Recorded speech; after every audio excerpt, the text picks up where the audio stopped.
ఈ వీడియోలో తమన్నా గారి కెరీర్ లో ఇప్పటివరకు రిజెక్ట్ చేసిన మూవీస్ ఏంటో తెలుసుకుందాం. అంతకంటే ముందుగా మీరు ఇదే మొదటిసారి మా వీడియో చూడడం అయితే ఈ వీడియోకు ఒక లైక్ చేసి మన ఛానల్ ని సబ్స్క్రైబ్ చేసుకోండి. నెంబర్ 1 సవ్యసాచి నాగ చైతన్య గారు అలాగే నిధి అగర్వాల్ గారు జంటగా నటించిన ఈ మూవీలో హీరోయిన్ పాత్ర కోసం మొదటిగా తమన్నా గారిని అనుకున్నారట.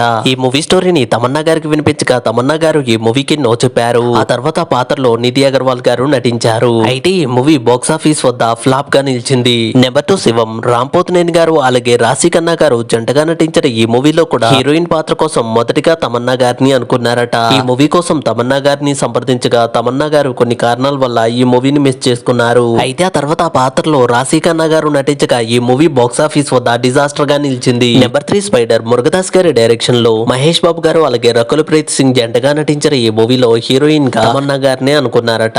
ఈ మూవీ కోసం తమన్నా గారిని సంప్రదించగా తమన్నా గారు ఈ మూవీకి నో చెప్పారు. అయితే ఆ తర్వాత ఆ పాత్రలో రకుల్ ప్రీత్ సింగ్ గారు నటించగా ఈ మూవీ బాక్సాఫీస్ వద్ద డిజాస్టర్ గా నిలిచింది. నెంబర్ 4 అఖండ బోయపాటి శ్రీను గారి డైరెక్షన్ లో బాలకృష్ణ గారు అలాగే ప్రజ్ఞా జైస్వాల్ గారు జంటగా నటించిన ఈ మూవీ బాక్సాఫీస్ వద్ద బ్లాక్ బస్టర్ హిట్ గా నిలిచింది. ఈ మూవీలో హీరోయిన్ గా తమన్నా గారిని అనుకున్నారట. ఈ మూవీ కోసం తమన్నా గారిని సంప్రదించగా తమన్నా గారు ఈ మూవీని కూడా మిస్ చేసుకున్నారు. అయితే ఆ తర్వాత ఆ పాత్రని ప్రజ్ఞా జైస్వాల్ గారు చేయగా ఈ మూవీ ప్రజ్ఞా జైస్వాల్ గారి కెరీర్ లోనే బిగ్గెస్ట్ హిట్ గా నిలిచింది. ఈ వీడియోకి ఒక లైక్ చేసి తమన్నా గారి మూవీస్ లో మీకు ఇష్టమైన మూవీ ఏంటో కామెంట్ చేయండి. అలాగే వెళ్తూ మన ఛానల్ ని కూడా సబ్స్క్రైబ్